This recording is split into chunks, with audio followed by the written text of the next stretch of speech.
Buenas tardes para todos quienes nos siguen a través de las redes sociales de la Presidencia de la República. Soy Nancy Patricia Gutiérrez, consejera presidencial para Derechos Humanos y Asuntos Internacionales.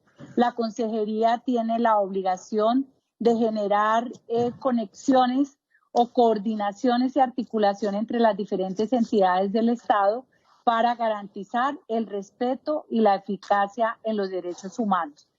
Bienvenidos a Juntos lo Hacemos Posible, un programa que bajo los principios de solidaridad y resiliencia busca pensar en Colombia en aquellos temas que son importantes para nuestra nación. Ahora estamos haciendo énfasis en los derechos económicos, sociales, culturales y ambientales como una garantía para el bienestar de la población colombiana.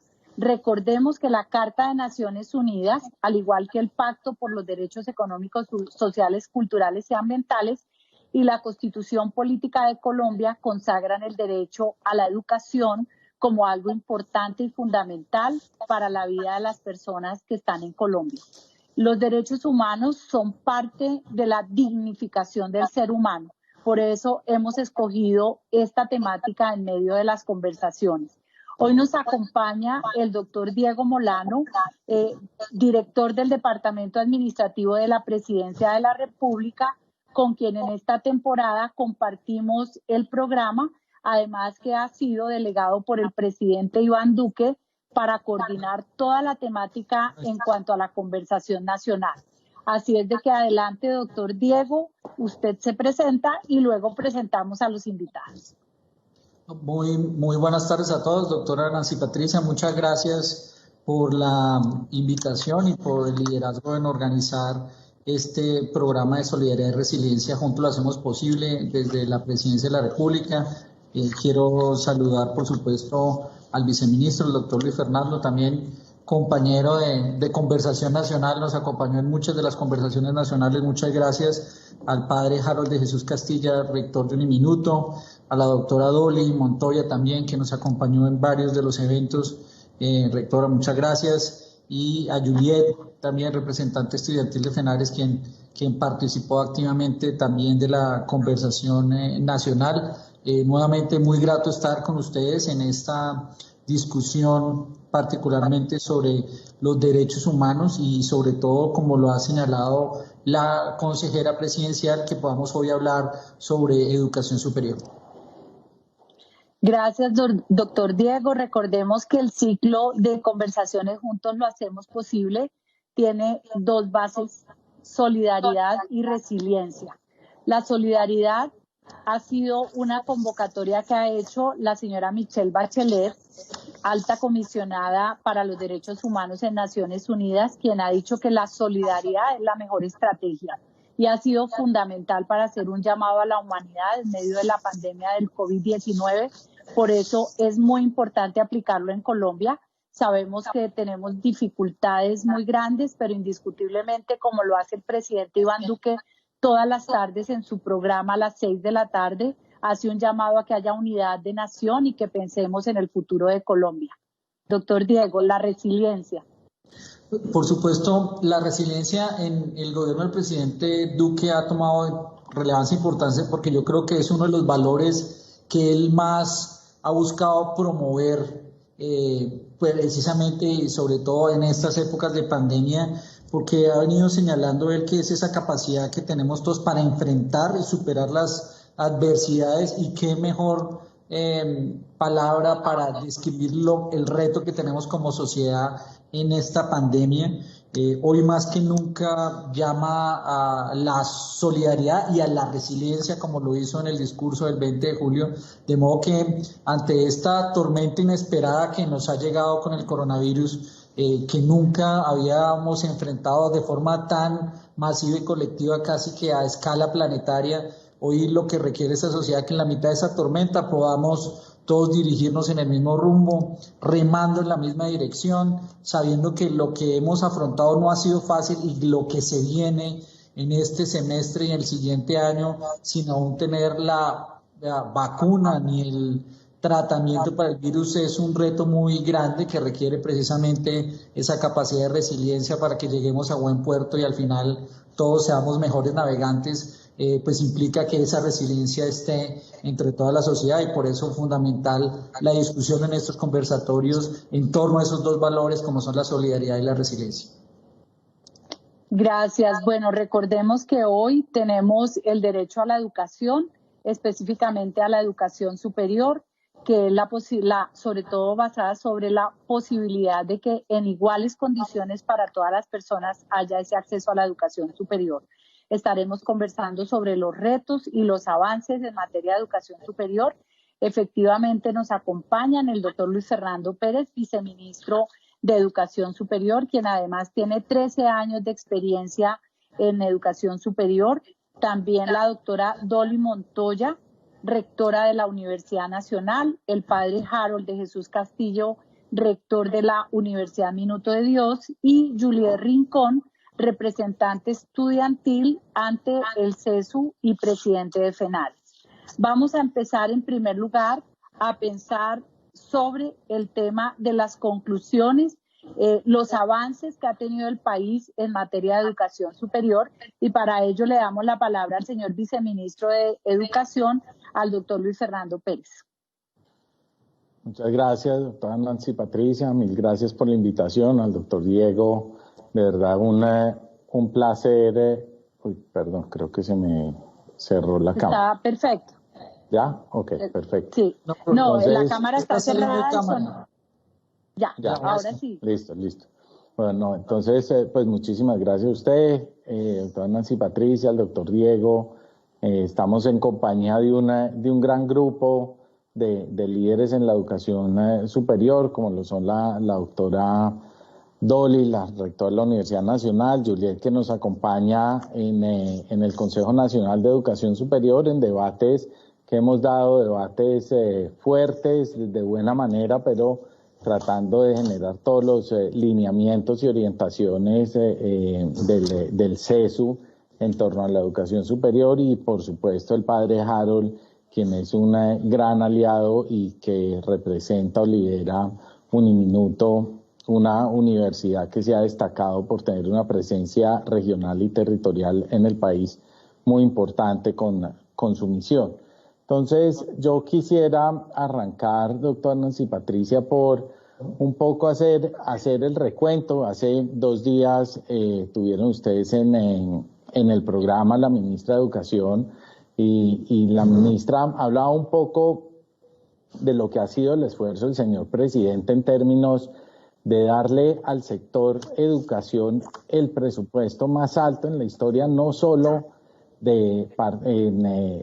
cada año, sino el salto tan importante que tuvo, por encima de un 11% entre el 2018 y lo que tenemos hoy en el 2020, con 44 billones de pesos, y esto se ha podido traducir en un esfuerzo muy importante que sectorizamos, sobre todo en educación superior, en 4 puntos básicos. Primero, lo que ha sido el esfuerzo por fortalecer la educación superior pública, fruto del empeño tanto del señor presidente como de todo el sector de educación, los movimientos estudiantiles, profesionales, con quienes tuvimos un amplio diálogo en el 2018, Juliet siendo parte de estos líderes que estuvieron compartiendo con nosotros y con quienes llevamos cerca de 4.5 billones de pesos adicionales para la educación superior, y que ha sido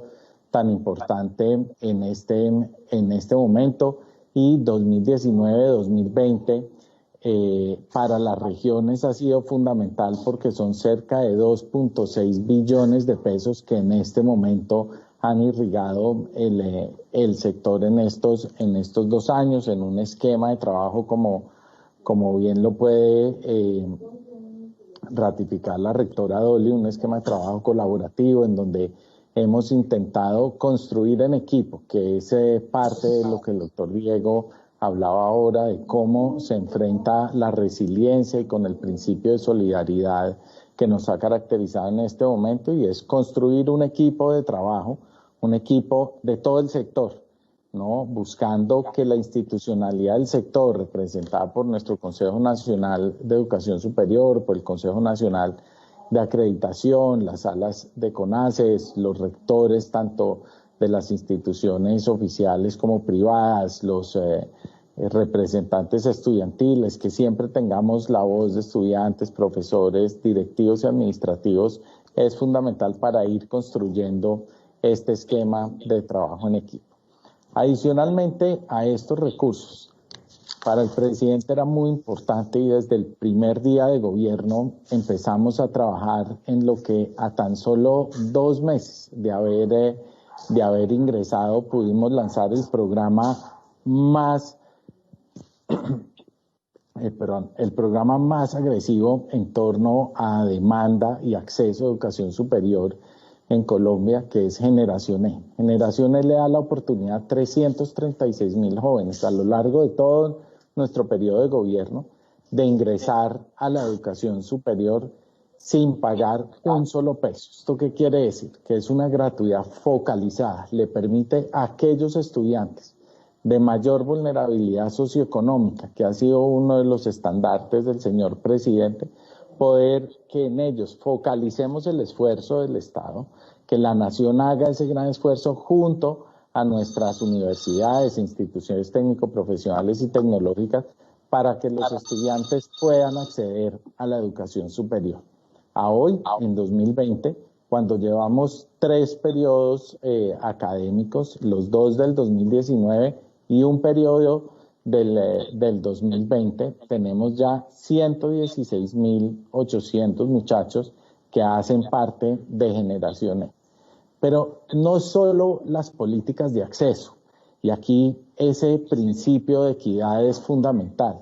Entendemos que la distribución territorial es fundamental para poder llegar a todos los jóvenes de nuestro territorio, nuestros jóvenes urbanos, rurales dispersos. Por eso Generación E hoy tiene una penetración y una capilaridad territorial del 97.5%, es decir, que jóvenes en 1.094 municipios. Y el doctor Diego con el proceso de conversación nacional se da cuenta cuando iban a región siempre había muchachos de Generación E que hacían parte de los grupos porque logramos rápidamente poderle entregar a los jóvenes en cada uno de los municipios del país la oportunidad de acceder a la educación superior. Siguiendo adelante en los temas de cumplimiento, tenemos la transformación digital y ahora más adelante, para no extenderme mucho, quisiera profundizar en ello, en lo que ha sido el Laboratorio de Innovación Educativa, nuestro Plan Padrino, que tanto ha avanzado en los términos de solidaridad y entendiendo que en educación superior somos un solo equipo. Pero rematamos estos primeros 2 años de trabajo en una apuesta que ha sido fundamental desde el 2018 y fue nuestra apuesta por la calidad en el programa Calidad es de Todos. Con ello logramos generar una transformación del sistema de aseguramiento de la calidad.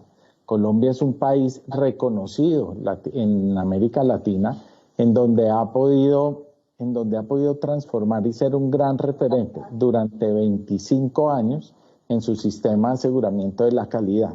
Pero al ser referente necesitamos empujar la vara mucho más arriba, ser más exigentes en todo lo que necesitamos de nuestro sistema de educación superior y por tanto pudimos ya en el 2019 generar el decreto 1330 y para modificar los requisitos en registro calificado y el acuerdo 02 del Consejo Nacional de Educación Superior este año, en julio del 2020, que actualiza el modelo de acreditación en alta calidad. 2 pilares fundamentales en entregarle a los jóvenes y a las familias colombianas una educación superior de alta calidad. Y rematamos este año de trabajo en lo que ha sido el esfuerzo mancomunado junto con mi trabajo y la presidencia alrededor del fortalecimiento y formación del talento humano a través del esfuerzo que hemos hecho con el Marco Nacional de Cualificaciones, todo el esfuerzo que estamos haciendo en este sentido, que era un pedido fundamental de todo el sector, tanto en educación superior como en educación para el trabajo y el desarrollo humano. Así que, doctora Nancy Patricia y doctor Diego, yo dejaría poquito aquí y luego podemos entrar en lo que ha sido el trabajo alrededor de COVID y algunos retos que vemos en el sector. Gracias, señor viceministro. Bueno, vamos a preguntarle a los rectores cómo ven los avances en materia de educación superior y vamos a comenzar por la doctora Dolly Montoya, rectora de la Universidad Nacional. Además es magíster en ciencias biomédicas, doctora en ciencias de la Universidad Técnica de Múnich, Alemania, y obviamente con todo un recorrido en educación hasta llegar a la rectoría de la Universidad Nacional. De verdad, doctora Dolly, que le agradecemos mucho estar con nosotros en este día, una mujer que llega a este importante reto de dirigir la más destacada universidad pública colombiana. Doctora Dolly.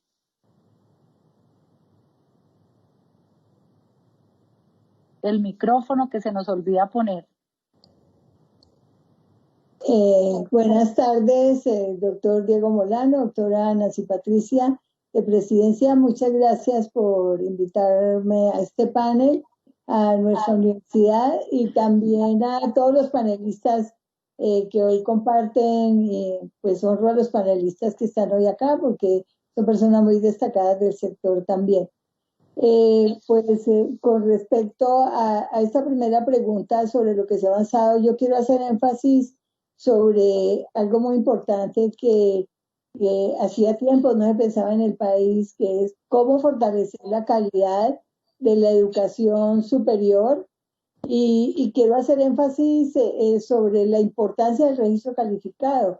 Es que los estudiantes se han cambiado las políticas, ya no es un checklist, son procedimientos que tienen que mostrar calidad y los estudiantes conocerán claramente los logros de su formación final y esto hace que las familias puedan transparentar también cómo funciona cada programa y cada una, qué es lo que está haciendo cada una de las instituciones.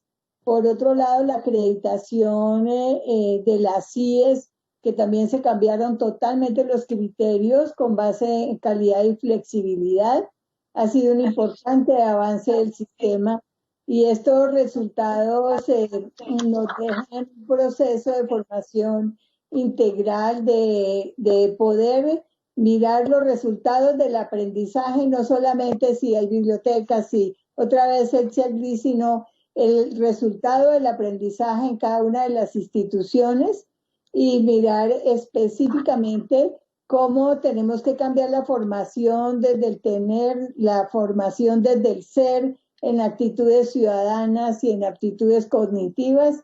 Y creo que esto es algo fundamental, que ahora hay mucho más flexibilidad y se reconoce la especificidad también de cada una de las instituciones y hay un acercamiento también en este proyecto de calidad a la responsabilidad de las universidades frente a los problemas del país y esto también se va a evaluar. O sea que creo que fue un gran avance y por supuesto creo que hemos avanzado mucho en la época de pandemia en el fortalecimiento de la transformación digital, en el apoyo a docentes, estudiantes, en pasar en un fin de semana de universidades presenciales a universidades virtuales y además el apoyo a la sociedad, que ha sido un momento muy especial en el cual las universidades han mostrado de qué están hechas y cómo podemos responder ante esta pandemia de manera muy clara a través de nuestros epidemiólogos, hospitales universitarios, a través del pensamiento universitario, acompañando a los gobiernos para poder llevar de la mejor manera esta pandemia y por supuesto tenemos que trabajar a la vez que fortalecer nuestros currículum, que ya terminamos el primer semestre de manera muy exitosa, vamos para el segundo virtual, también en mirar la sostenibilidad institucional, qué cosas fortalecer como la investigación de apoyo a la sociedad, como también la transformación digital y qué cosas vamos a tener que aplazar porque nos toca hacer un balance de presupuesto y por supuesto pues que también los presupuestos se ven igual que todos los sectores menguados por la crisis y que, bueno, pues tenemos que seguir trabajando y avanzando socialmente también. Gracias, doctora Dolly. Bueno, vamos a oír también al padre Harold de Jesús Castilla, rector de la Universidad Minuto de Dios, quien es sacerdote budista, doctor en educación, también en filosofía y además pues con una experiencia grande. Ha participado en los programas de alta gerencia y de presidentes en la Universidad de los Andes, y nos puede contar también ese gran reto que han asumido ustedes en poder llegar casi que a todo el territorio colombiano. Siga, padre Harold, por favor. Muchas gracias, doctora Nancy, Patricia, doctor Diego Molano. Por supuesto, agradecer a todos nuestros panelistas, señor viceministro, Juliet, doctora Dolly. Es bueno poder aprender también de ustedes en esta tarde, toda esta experticia en el sector de la educación superior. Yo quiero responder realmente a la pregunta de esos avances y unirme a lo que el viceministro y la doctora Dolly han dicho, pero destacar de manera especial como varias lecturas que he hecho cuando me puse en concreto a indagar y a escribir un poquito sobre estos avances.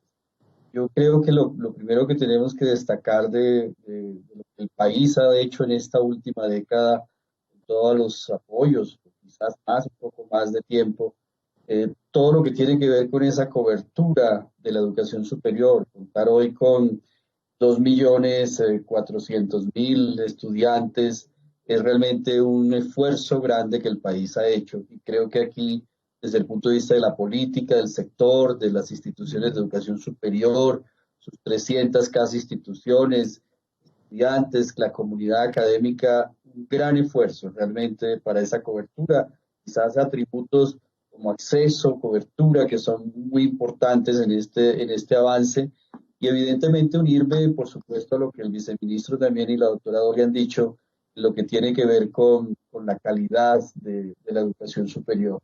Creo que allí el esfuerzo ha sido también como un norte que ha guiado, digamos, esta apuesta educativa en Colombia, efectivamente, digamos, haciendo posible los escenarios donde transite esa calidad desde el punto de vista de la normativa, desde el punto de vista, digamos, de la institucionalidad de esa calidad, llámese órganos de gobierno, el CESU, el CNA, en las salas CONACES y toda la comunidad que está involucrada precisamente allí en esa apuesta de la calidad. Evidentemente, esos decretos del 1330 y el acuerdo de calidad, de alta calidad, hoy le suman como una capacidad muy importante a la apuesta educativa de Colombia. Y quiero resaltar de manera especial también en ese avance, yo creo que la desconcentración de la oferta, para mí, y pues desde lo que me corresponde como rector de Uniminuto, precisamente siendo una institución, y yo creo que la doctora Dolly igual lo puede decir, por ser unas instituciones nacionales con impacto regional.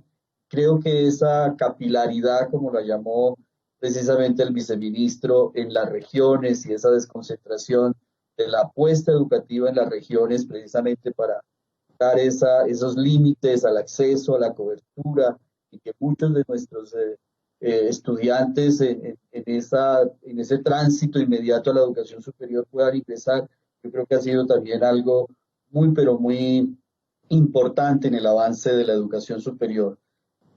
Ni se diga, digamos, de todo lo que tiene que ver con la modalidad, que efectivamente hoy con esta realidad del COVID, pues hemos podido, digamos, integrar una apuesta de educación superior sin que se nos caiga la estantería, discúlpenme la expresión coloquial, de lo que hemos construido en términos de presencialidad, de distancia, pero sabiendo que hoy esta gran apuesta de virtualidad evidentemente pues se convierte en un desafío y un reto muy significativo para el país, y hemos podido, como lo dijo la doctora Dolly, responder, hemos podido generar solidaridad a propósito de la palabra y el principio que atraviesa esta conversación, con programas muy concretos desde el Ministerio de Educación Nacional, que son esas IES que aportan y que colaboran a que otras se integren en toda esta propuesta, el Plan Padrinos, que me parece bien importante. Yo creo que allí hay elementos evidentes de avance y de solidaridad y de resiliencia, como llamamos en este panel, con este webinar, vale la pena destacar. Cobertura, acceso, calidad, pertinencia, regionalización de nuestro proyecto institucional educativo en Colombia, y ahora con toda esta capacidad digital que yo creo que va a ser muy importante, está siendo y va a ser mucho más importante para el país. Creo que son avances que hay que destacar a propósito de la política pública y de toda la capacidad de las instituciones de educación.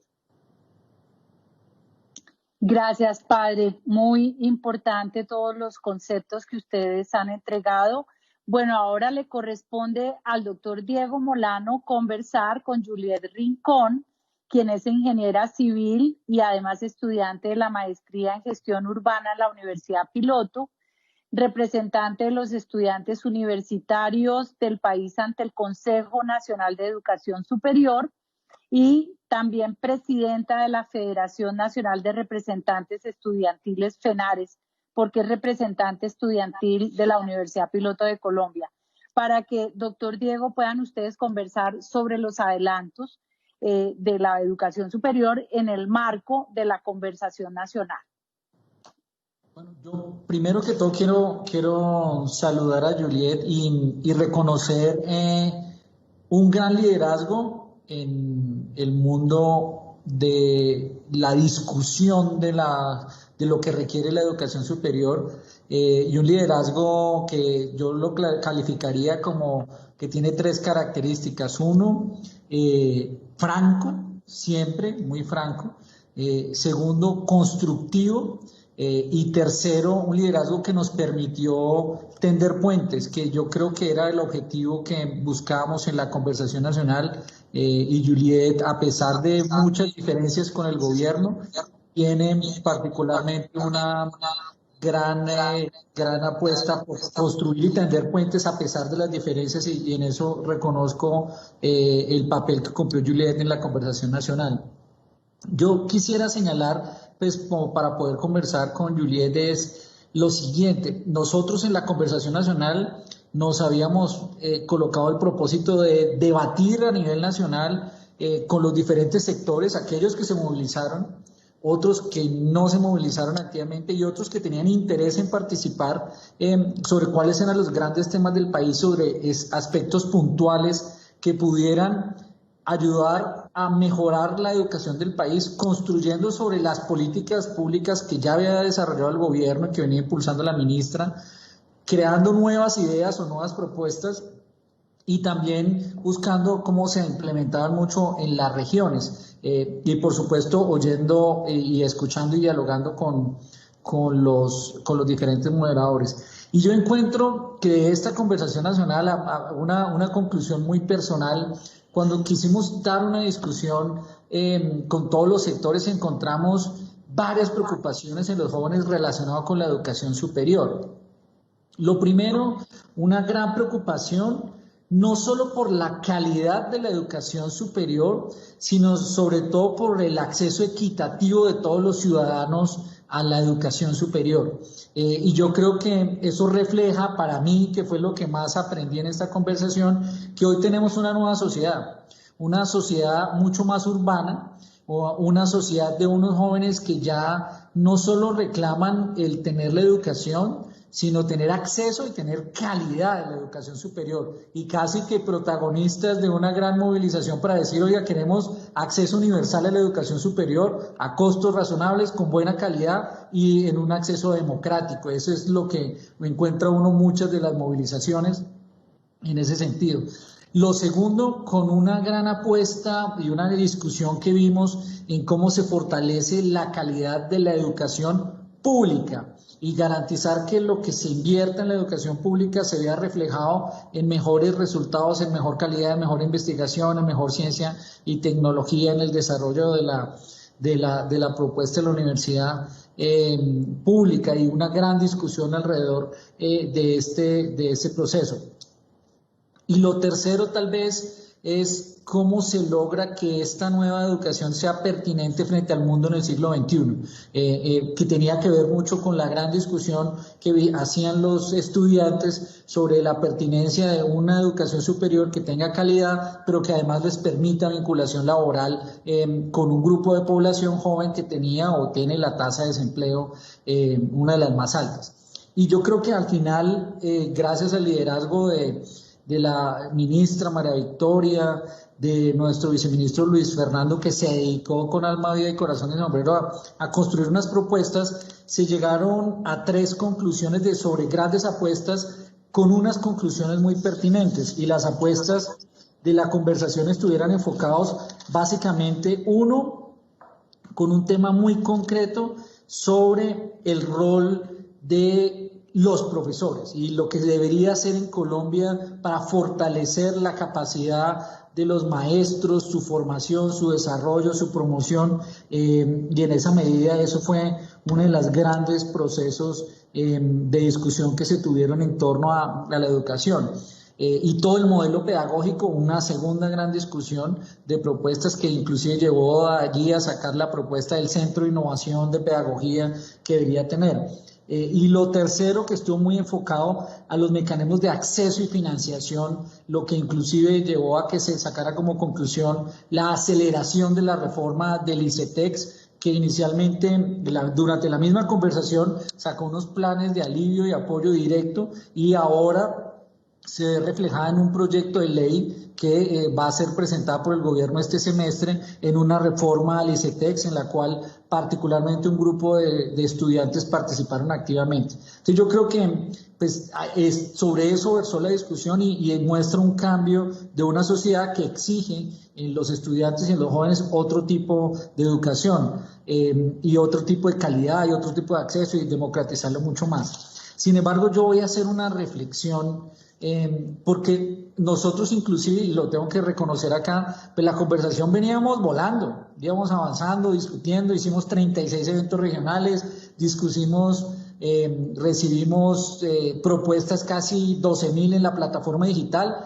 El 40% de las propuestas que recibimos en la plataforma digital tenían que ver con educación y con jóvenes. O sea que realmente la conversación era sobre este tema central principalmente, a pesar de que teníamos otros 6 temas. Pero yo diría que el coronavirus y el COVID-19 nos frenó en seco. Y muchas de las propuestas que salieron de la conversación que íbamos a implementar nos cambiaron toda la lógica a partir del coronavirus y del COVID-19. Y voy a plantear como 3 grandes dilemas que yo creo que tenemos hoy. El presidente Duque planteó para el manejo de esta pandemia 3 grandes objetivos: preservar la salud, mitigar y apoyar a los más vulnerables durante la pandemia y mitigar los efectos de empleo y cómo eso afectaba la vida de todos los colombianos por el desempleo. Y muchas de las propuestas que salían de la conversación nacional o que salieron tenían que ver con la educación, con fortalecer el empleo para los jóvenes. Pero los escenarios nos cambiaron. Los escenarios nos cambiaron porque hay ciertos temas que precisamente en una situación donde tenemos una pandemia que hoy afecta la vida de todos los colombianos, porque hasta que no haya vacuna y no haya tratamiento va a ser muy difícil poder tener una normalidad como la que teníamos. De hecho, debería ser diferente. Tenemos una tasa de desempleo que ya no solo afecta a los jóvenes, sino es una tasa de desempleo del 23% en la población colombiana, 5 millones de desempleados en los últimos 2 meses, que por supuesto afecta a los jóvenes, pero hoy afecta a la mayoría de la sociedad colombiana, de trabajadores formales sobre todo, los de las industrias pequeñas y medianas, que afecta directamente el bienestar de toda la sociedad. Y lo tercero, porque nos cambió cosas que nos parecían increíbles, no solo en educación superior, sino en todo el modelo educativo de Colombia. Pasar en un periodo de 20 días a que casi 15 millones de estudiantes de primaria y secundaria ya no estudiaran en las aulas, que ha sido lo tradicional del siglo XIX y del siglo XX, sino que estudiaran en sus casas. Creo que fue un salto en tecnología y virtualidad de casi 5 años que nadie esperaba, que lo discutimos en la conversación nacional, pero que no era como el gran centro o la gran posibilidad. Y esto, aquí está el rector del Uniminuto, a quien admiro mucho porque es la universidad tal vez que tiene los mayores avances digitales en Colombia, Yo cuando fui concejal estuve mucho impulsando en el distrito el mundo digital, y realmente una de las universidades de admirar en lo que ha pasado en educación virtual es Uniminuto, pero eso era una discusión. Y eran con ejemplos prácticos en Uniminuto, por ejemplo, o en la Politécnico. Pero lo que sucedió en aceleración de la educación digital gracias a la pandemia es pues una revolución en términos de educación digital. Podrá haber críticas a la calidad, pero al final eso sucedió, y que era una de las grandes apuestas de a 2 o 3 años, pero nos pasó en 2 meses. Entonces, pues este es un gran reto que tenemos ahora.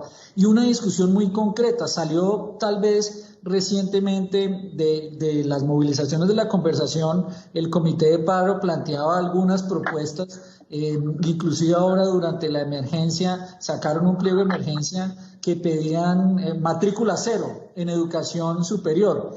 Una cosa que era muy difícil y es muy difícil de lograr, pero la coyuntura nos ha llevado a eso, y gracias al liderazgo del Ministerio de Educación hoy podemos decir que en este segundo semestre, y me corregirá el viceministro, del trabajo conjunto entre el gobierno nacional y los territorios nacionales, las gobernaciones sobre todo, y algunas alcaldías, tenemos más del 80% de matrícula de universidad pública con 0 matrícula para este semestre, con un esfuerzo fiscal enorme que tocó desarrollar para poder garantizar que los estudiantes de educación pública, que mientras antes estábamos pidiendo más recursos para mejorar la calidad, hoy nos tocó invertir los recursos para garantizar que pudieran permanecer en la educación superior. Entonces, y sobre todo en las universidades públicas, eso, que esta solicitud de matrícula cero se hizo realidad en esta discusión con un esfuerzo fiscal enorme que seguramente tendrá implicaciones en el mediano y largo plazo en otros proyectos prioritarios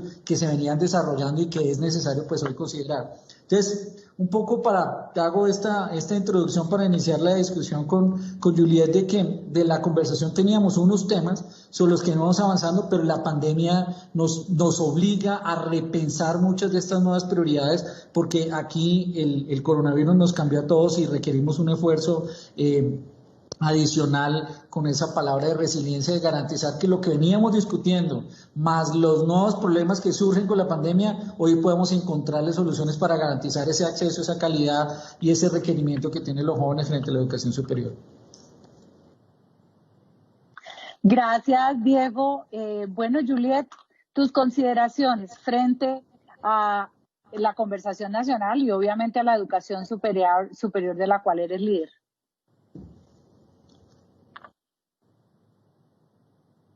Bueno, pues le agradezco al doctor Molano su presentación. Creo que es muy valioso que lo reconozcan a uno como líder estudiantil de esta manera. Yo quisiera referirme un poco a la pregunta anterior que le realizaron a los rectores, y es que quiero valorar algo. Creo que fruto de los acuerdos firmados en el 2018 entre el presidente Iván Duque, los estudiantes, los profesores, digamos que ha avanzado la educación superior en 2 cosas fruto de esto. 1, el presupuesto, como lo dijo el viceministro, y 2, en estos acuerdos también se firmó el tema de la reforma estructural al ICETEX, que también se tocó en la conversación nacional, y que es muy importante que tengamos en cuenta. Llevamos año y medio prácticamente en esta, yo hago parte de esta comisión, y realmente puedo decir que se siente de cierta manera esa voluntad de que realmente la entidad se reforme de manera estructural. Así que creo que esto es un avance y es algo que el país está necesitando. Y también es importante para mí reconocer otro avance que se ha tenido en la educación superior en este tiempo, y es que ahora se valora la diversidad de las instituciones. Se tiene en cuenta su mejoramiento en función de la misión, la identidad, tipología y carácter. De ahí a que se vuelva a que regresemos a una de las grandes virtudes del sistema colombiano, que es su diversidad, cualidad que pues de cierta manera se había desconfigurado por suponer que todas las instituciones tendrían que desarrollar el mismo nivel, por ejemplo en investigación. Entonces digamos que yo quería como referirme un poco a esto, porque yo valoro muchísimo este avance que tiene en cuenta nuestras regiones, que tiene en cuenta las instituciones que realmente pues están haciendo la tarea de formar los jóvenes que están en regiones apartadas. Esto como un avance. Para hablar de la conversación nacional, tengo que referirme a algo que a los jóvenes y que en educación superior preocupa mucho, y es el tema de esa veeduría a los recursos. Que quisiéramos que, por ejemplo, dentro de algunos puntos que yo planteaba en la conversación nacional, pudiéramos formar a los representantes estudiantiles, no solamente de las instituciones públicas, sino también privadas, para poder ser veedores de los recursos, no solamente del aumento que hubo por la firma de los acuerdos 2018, sino en general de todo el presupuesto de las universidades, porque considero que una de las preocupaciones más grandes que tenemos hoy es el tema de la corrupción. Entonces, creo que algo que tengo que sacar mucho de la conversación nacional es que varios jóvenes, por no decir que casi todos, interveníamos refiriéndonos a este tema de los recursos, porque pues si bien han aumentado, pues están siendo escasos, y consideramos que es importante velar por estos recursos. También creo que el tema de la calidad es algo que hoy por hoy importa más. No sé cómo sucedía en las anteriores generaciones, cómo lo veían así, si lo veían así, pero realmente esta es una generación a la que realmente nos preocupa el tema de la calidad, de que lo que estamos recibiendo pues nos sirva para salir a conseguir empleo, que podamos marcar la diferencia. Entonces, esos puntos que el doctor Molano pues recalca, yo quiero decir que lo más importante para nosotros hoy viene siendo como el acceso, la calidad, y que se revise en qué se están invirtiendo los recursos. Gracias, Juliet. Bueno, vamos, el viceministro, si de pronto de manera breve quiere agregar algo específicamente sobre el tema de conversación nacional.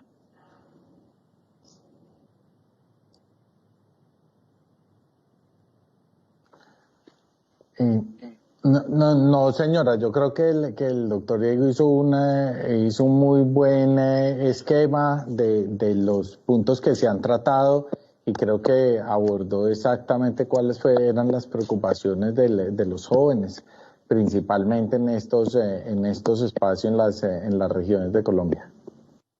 Gracias, viceministro. Bueno, vamos a pasar a la segunda pregunta, y es cómo los retos de la educación superior.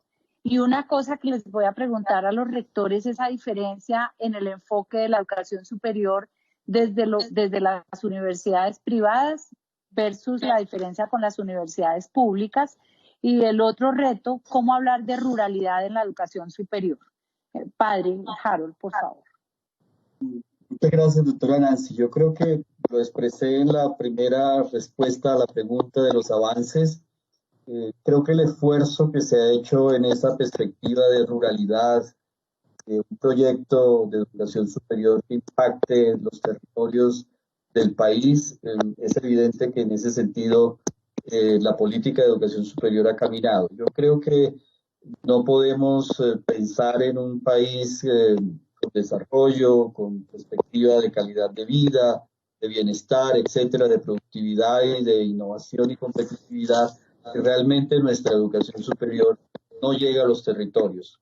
Formamos talento humano, evidentemente como instituciones de educación superior, sea desde la educación pública o la educación privada, pero también tenemos una gran responsabilidad desde el punto de vista de la generación de conocimiento de nuestras instituciones, que deben ser apropiadas precisamente, o apropiados esos conocimientos desde el punto de vista de las grandes apuestas de desarrollo territorial.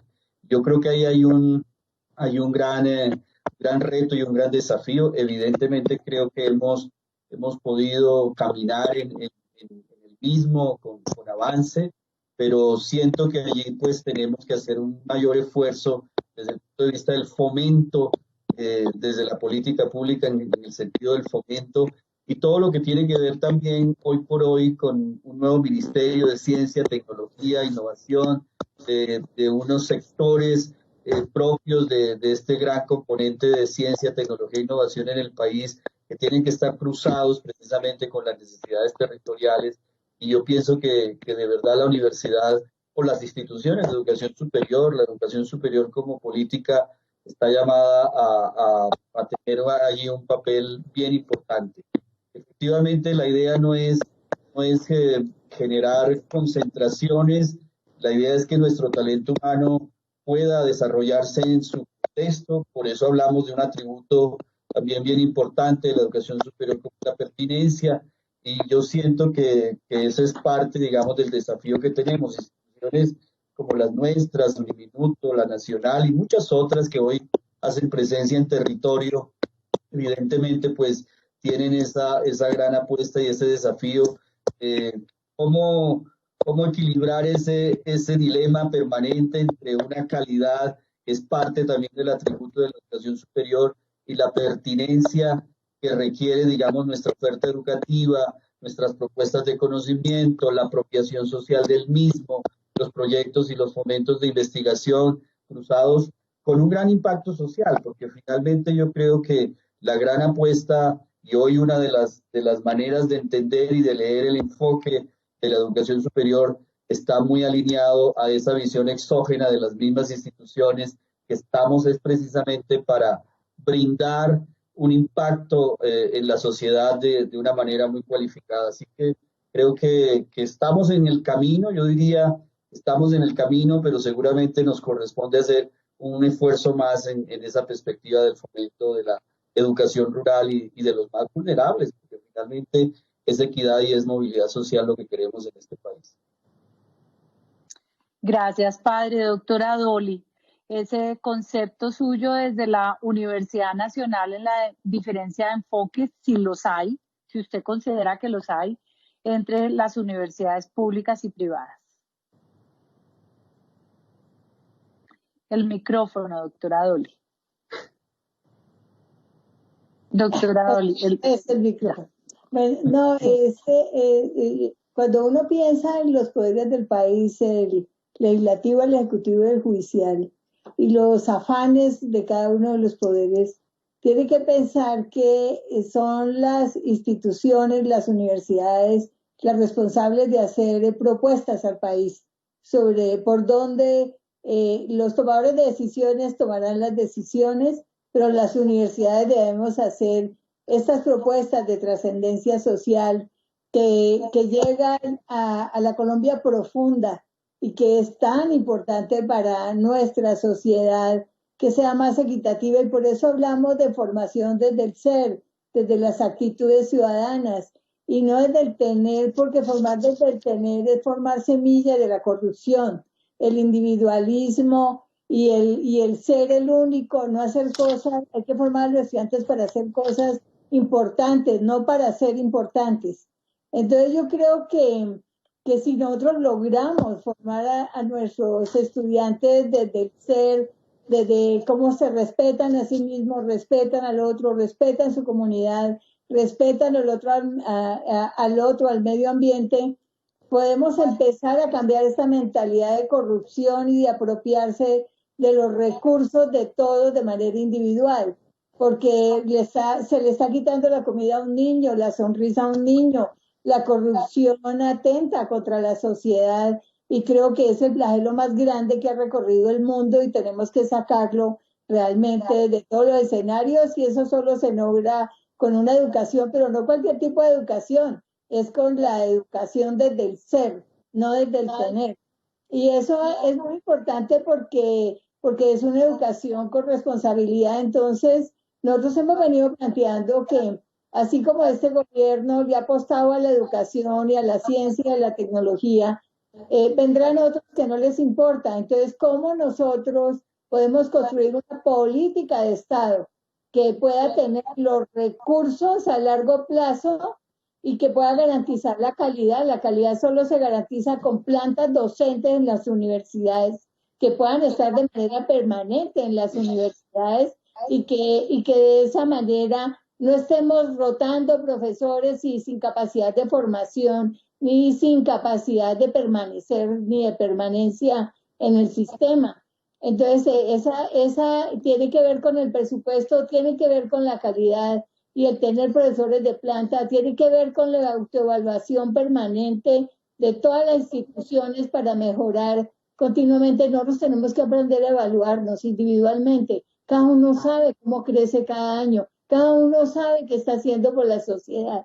Y nosotros sometemos a los estudiantes a unos exámenes desde afuera, en lugar de enseñarlos a reflexionar con sentido de completud, que si las universidades ofrecen unas condiciones básicas y están exigiendo un básico, deben llevarlo completamente y de la mejor calidad, y no que con 3 se pasa y de pronto con los 2 que le hacen falta era lo que le faltaba para que no se le caiga el puente o para que no se le muera un paciente.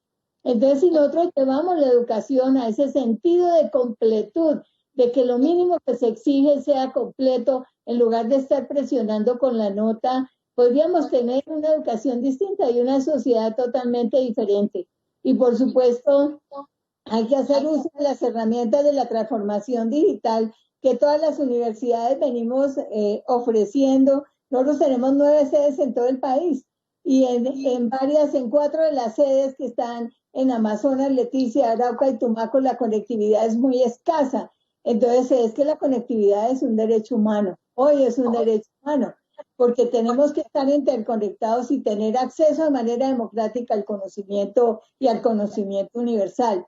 Entonces, este es un trabajo, y la transformación digital no es llenar las universidades de computadores, es un cambio cultural profundo en materia de educación y es un cambio cultural profundo en organización también de las universidades. Y por supuesto, la equidad debe estar comprometida en una política pública. Además, que las universidades no solo sentarnos a pedir, es como nosotros nos articulamos con los otros miembros del sistema, con las empresas, con el Estado y también con todas las comunidades para que nosotros podamos hacer innovación social e innovación tecnológica. Entonces, quiere decir que nos toca salir también, y lo hemos venido haciendo a través de la historia. Lo que pasa es que se visibiliza muy poco y los medios solamente destacan algunas cosas que son noticia, pero esa noticia del trabajo cotidiano en la Colombia profunda, de los 1.800 proyectos en comunidades, eso no es importante, o sea, eso no se destaca. Entonces, digamos que si nosotros podemos construir una política pública con unos elementos muy claros, que yo creo que en este gobierno se puede hacer porque importa la educación, podemos dejar sembrados unos pilares de largo plazo que nos permitan no estar en los vaivenes de cuánto se invierte cada año, o si la plata de inversión la vamos a emplear para nombrar maestros. Debemos tener profesores de plata. Entonces, por eso, y tener un sistema único de educación pública, a mí me parece fundamental, porque es que si nosotros tenemos ese sistema de educación pública y los exámenes de todas las universidades públicas para el ingreso de profesores se hacen de la misma calidad, que va a ocurrir en 20 años, pero probablemente tendríamos nosotros cómo rotar esos profesores en las diversas universidades públicas y poder hacer relevos y poder emplear de mejor manera el conocimiento generado por los profesores que están al interior de las universidades públicas. Las universidades privadas juegan su papel y tienen también sus intereses, son parte del sistema, creo que son aportantes también a la sociedad y tenemos que trabajar juntos. Yo creo que este es un momento de solidaridad donde la diferencia entre lo público y lo privado hay que defender lo público, los privados deben defender lo público y no dar coimas, por ejemplo, y todo el mundo debe defender lo público, pero también las universidades privadas juegan un papel importante y cada una tiene su propia forma de actuar y su propia cultura institucional. Nosotros, las públicas, tenemos que llegar a la Colombia profunda y tenemos que ayudar a mejorar la competitividad también. Entonces yo creo que pues esto es lo que buscan casi todas las universidades en el país, pero pues nosotros debemos tener vocación de trascendencia social como universidades públicas. Solamente añado una cosita, doctora Nancy, no me demoro. Prueba de ese enfoque común hoy es las instituciones como ASCUN, donde estamos trabajando conjuntamente por el servicio a la educación superior en el país y por el desarrollo de la misma. del mismo país. Es decir, aquí el compromiso es por el derecho a la educación, precisamente, y el derecho a la educación superior y al desarrollo del país. Y creo que en eso nos sentimos completamente alineados, las dos, digamos, formas o organizaciones, por así decirlo, pero creo que el propósito es el mismo y lo estamos logrando a través de escenarios como estos. Doctora Nancy Patricia, si usted me permite... Pero Sí, déjeme, le voy a transmitir aquí, yo sé que le toca salir, pero rápidamente que nos hable de los retos que hay, sobre todo, que tiene el ministerio en este momento, sobre todo en las circunstancias actuales de pandemia y cómo llegar a esa Colombia profunda, de esa ruralidad. Rápidamente, viceministro, y luego vimos a Juliet. Vale, muchas gracias y al resto del grupo que nos acompaña, pues ha sido un placer. Yo lamentablemente tengo que retirarme apenas termine mi intervención, pero ustedes, yo creo que, doctora Nancy Patricia, la respuesta tanto de la rectora Dolly como del padre Harold dan muestra del gran reto que tenemos en educación superior en este momento y sobre todo de la importante apuesta que están haciendo las instituciones. Tienen ustedes en este panel dos instituciones como la Universidad Nacional y la Universidad Minuto de Dios que en realidad demuestran ese compromiso por la transformación social de las regiones, compromiso que va desde la élite, la generación del conocimiento, hasta el compromiso de llegarle a cada uno de los municipios más apartados. La Universidad Nacional, con sus sedes de frontera, el gran esfuerzo que hace por irrigar en el resto del sector de la educación superior en capacitación docente, investigación de punta, innovación, la calidad por ser el faro que le indica al resto del sector por donde se generan los procesos de formación. Uniminuto, que por su lado en su misión ha entendido que debe en realidad descentralizar, tiene una estructura gigantesca en la cual le llega a cada uno de los rincones y va con esos muchachos. Así que entendemos la complementariedad que tienen un sistema de educación superior, tanto las instituciones oficiales en su rol como las instituciones privadas.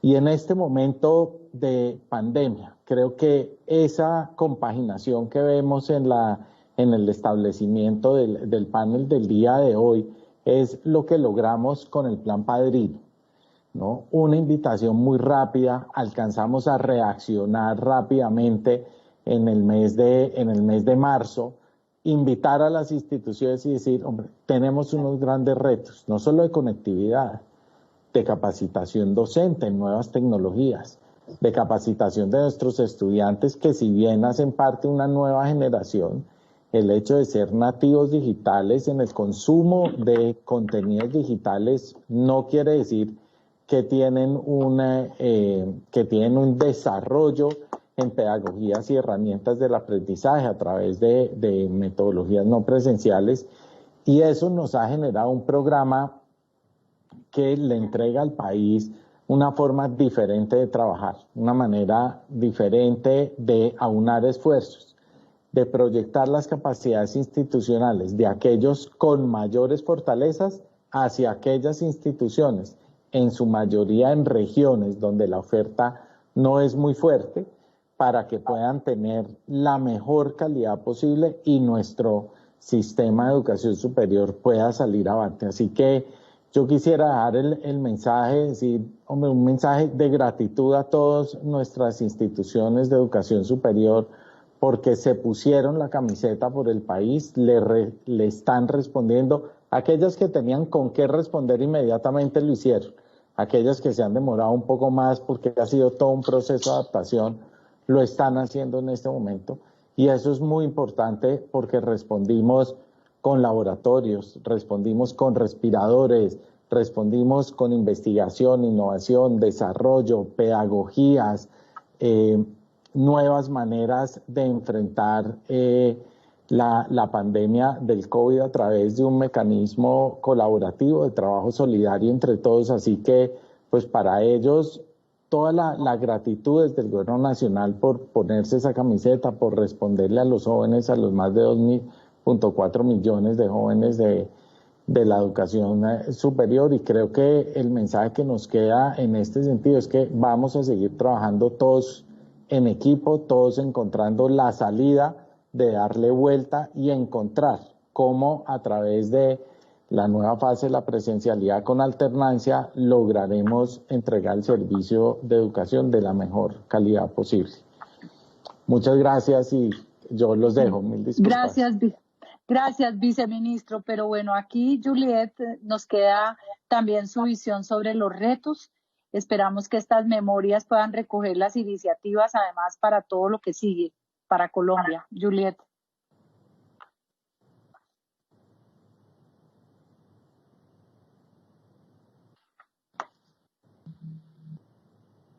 ¿Me escuchas? Sí. Te escuchamos, Juliet, sí te escuchamos. Gracias. Bueno, yo creo que los retos que tenemos en este tiempo de pandemia, de emergencia, pues primero pues tengo que decir que los esfuerzos que se han realizado para el semestre 2022 han sido fundamentales para evitar la deserción, pero los reales estragos de toda esta emergencia se van a ver evidenciados en todo el año 2021. Entonces creo que debemos prepararnos para garantizar esa matrícula cero en todas las IES públicas y ver cómo y de qué forma apoyar a las IES privadas. No sé, pensar por ejemplo en una reducción o descuentos en los impuestos para que estos se vean traducidos en descuentos en las matrículas de los estudiantes. Creo que ese es un reto, el tema de la matrícula cero.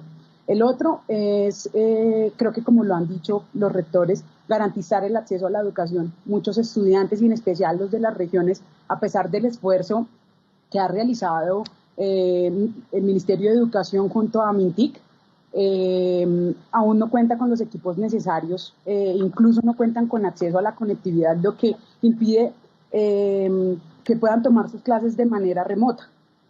Hablando también del plan Padrino que mencionaba el viceministro, yo creo que así fue un plan muy bien pensado, pero pues también considero que este y cualquier otra estrategia deben garantizar realmente una educación de calidad en la virtualidad o en la modalidad blended o de manera remota, pero deben ir enfocado sí o sí en garantizar la calidad en esta modalidad. Y por último, considero que pues, es muy importante que algunos otros sectores apoyen más la educación. Quisiera, pues, por ejemplo, ver un liderazgo en el Ministerio de Ciencia y Tecnología, porque pues, hasta el momento no se ha sentido mucho el liderazgo de la ministra, pero es momento de que se articule un poco más con el Ministerio de Educación y a su vez pues también pensar en esa articulación que ya se tiene con MINTIC, que ha sido valiosa, pero creo que es momento de que haya una mayor articulación y que se sigan dando más resultados, porque realmente los necesitamos para sobreponernos de una manera de mejor manera a esta emergencia. Creo que no solamente el sector de educación puede apoyar y sí o sí necesitamos que se garantice ese acceso a la educación, por más de que se revisen las formas, lo que sea, se necesita pensar en los equipos y en la conectividad para que nuestros estudiantes, más que todo en las regiones, aunque en las ciudades todavía muchos estudiantes no tenían cómo acceder a la educación. Y pensando en el tema de ruralidad y la vulnerabilidad de algunas comunidades, yo considero que es importante empezar a tener programas específicos y pertinentes de acuerdo a las regiones, porque hay regiones que necesitan, por ejemplo, temas más enfocados al agropecuario, pero aún se siguen formando abogados y psicólogos. Entonces es importante pensar en la pertinencia regional para empezar a dar apertura a estos programas. De nuevo, en la ampliación de la cobertura y más en la ruralidad. Y creo que hay algo que es importante que debemos tocar, y es evaluar los exámenes de ingreso a varias de las IES públicas del país. Yo creo que allí también se genera una brecha, porque muchos de los estudiantes que vienen de la ruralidad difícilmente logran acceder a un cupo por los exámenes de ingreso, y en muchos casos estos cupos los terminan ganando estudiantes de estratos altos como 5 y 6. Entonces, estos estudiantes de 5 y 6 que tienen los recursos para poder pagar sus matrículas en instituciones privadas, le están quitando de cierta manera el cupo a estudiantes de estrato 1, 2, 3 o incluso sin estrato.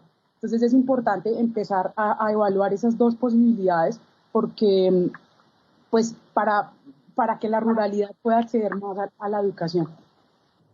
Y por último, recordarle a la doctora Dolly que es muy importante que desde nuestro lenguaje y desde nuestro discurso podamos reconocer que el sistema público y el sistema privado siempre ha podido coexistir, y a veces esas brechas en nuestro lenguaje, hace que esas brechas crezcan y pues nosotros siempre, yo soy estudiante de universidad privada, siempre he tratado de defender lo público, pero también me gustaría que lo público defendiera lo privado. Gracias, Juliet. Muy interesante el planteamiento. Vamos a darle la palabra al doctor Diego Molano, quien hará las conclusiones de este conversatorio, no sin antes recordarles que el próximo martes y el próximo jueves también tendremos programas de educación. Tendremos que hablar de la virtualidad y la conectividad y de los temas de ciencia e innovación aplicadas en la educación. Serán los programas de la siguiente semana. Doctor Diego, las conclusiones y el cierre le corresponde. Mil gracias. Bueno, muchas gracias, doctora Nancy Patricia, y al rector de Uniminuto, padre Jaro, la doctora Dolly, rectora también, a Juliet, muchas gracias por su participación, y lo mismo que al viceministro. Yo tomo 4 grandes temas que salieron acá de esta discusión. Uno, la importancia de la educación superior como uno tal vez de los instrumentos de equidad social más importante, y el rol de la universidad en hacer transformación social. Transformación social en las regiones, transformación social en la creación de equidad, transformación social en la competitividad y la innovación de este país. Segundo, lo que ustedes señalaban también, y tal vez la importancia de que crear una formación desde el ser humano, no desde el tener, sino desde el ser humano, que tenga ese desarrollo que le permita tener otra visión sobre la sociedad. Y ahora, después del coronavirus, creo que mucho más se ratifica la necesidad de que volvamos a centrarnos en el desarrollo del ser humano. El tercero son aspectos muy puntuales que Juliet señaló, de cómo hoy los estudiantes siguen muy preocupados de básicamente cómo se logra la calidad del acceso, el control a los recursos crecientes que se han dado, y señalaba el tema de las veedurías y sobre todo la calidad. Y finalmente, pues al final se señalaba aquí la importancia de esa coexistencia en un modelo que tiene Colombia, de una educación superior público y privada, en donde es posible coexistir, es posible avanzar conjuntamente, no una disputa entre una y otra, sino entre cómo se trabaja de forma colaborativa para lograr ese gran propósito, que es que los colombianos tengamos acceso a una educación superior de calidad muy pertinente. Y yo finalmente quisiera hacerles una invitación, porque preguntabas tú los retos, y es la siguiente. Yo sí creo que esta pandemia del coronavirus nos está obligando a repensar mucho la agenda, pero para salir de esa agenda tenemos que reactivar a Colombia, tenemos que repotenciar a Colombia.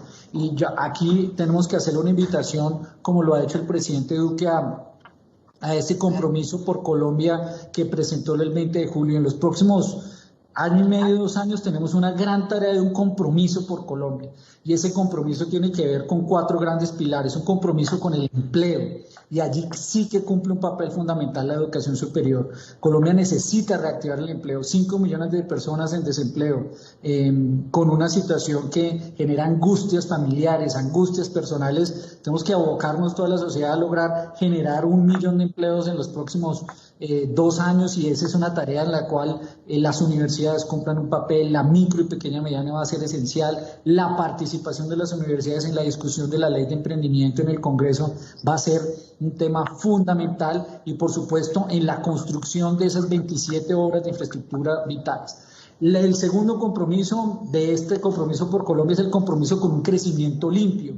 Queremos seguir avanzando, pero no creciendo como normalmente hemos crecido, sino un crecimiento que sea sostenible, que considere el medio ambiente, y por eso ha planteado el presidente que ese crecimiento limpio implica energías renovables, implica un esfuerzo grandísimo de sembrar 180 millones de árboles, y allí sí que les hago una invitación hacia las universidades, a los estudiantes. Esta es una tarea de todos, y aquí hay una invitación que hace el presidente fundamental para reactivar, y que reactivar se haga con soluciones basadas en la naturaleza también, como lo ha planteado el presidente. El tercero es un compromiso con los más vulnerables. Las pequeñas y medianas empresas, los independientes, los informales, son los que más han sufrido en esta pandemia, y no se ha estudiado y no se han propuesto muchas soluciones para ellos. Y aquí pues ha surgido Ingreso Solidario, dice el rector de la Uniminuto. Claro que sí, necesitamos esas ideas porque son las que más necesitamos proteger. Ingreso Solidario se va a extender como una renta mínima de protección, pero aquí necesitamos una gran apuesta de cómo logramos que ese grupo de economía informal, que es casi el 48%, se pueda vincular, se pueda proteger. Son los que más han sufrido, no estaban en ningún programa del gobierno y necesitamos llegar a atenderlos. Y finalmente un compromiso, como ustedes lo señalaban muy bien, con el campo y con la paz, con legalidad. Esos 4 compromisos son los que toda la sociedad deberíamos movilizarnos en torno a lograr ese 1.000.000 de empleos, que las inversiones públicas y privadas reactiven y repotencien una nueva sociedad, que no tendremos la misma normalidad, pero requiere el concurso de todos. Así que, pues a todos muchas gracias. También tengo que retirarme, pero le agradezco a la doctora Nancy Patricia por permitirnos participar de esta discusión, y a todos ustedes muchas gracias por sus aportes. Gracias, hemos llegado al final. Doctora Dolly, padre Harold, Juliet, doctor Diego, a todos 1000 gracias, buena tarde, y los esperamos el próximo martes en un nuevo ciclo de reunión. Gracias. Muchas gracias. Gracias a todos. Buenas tardes.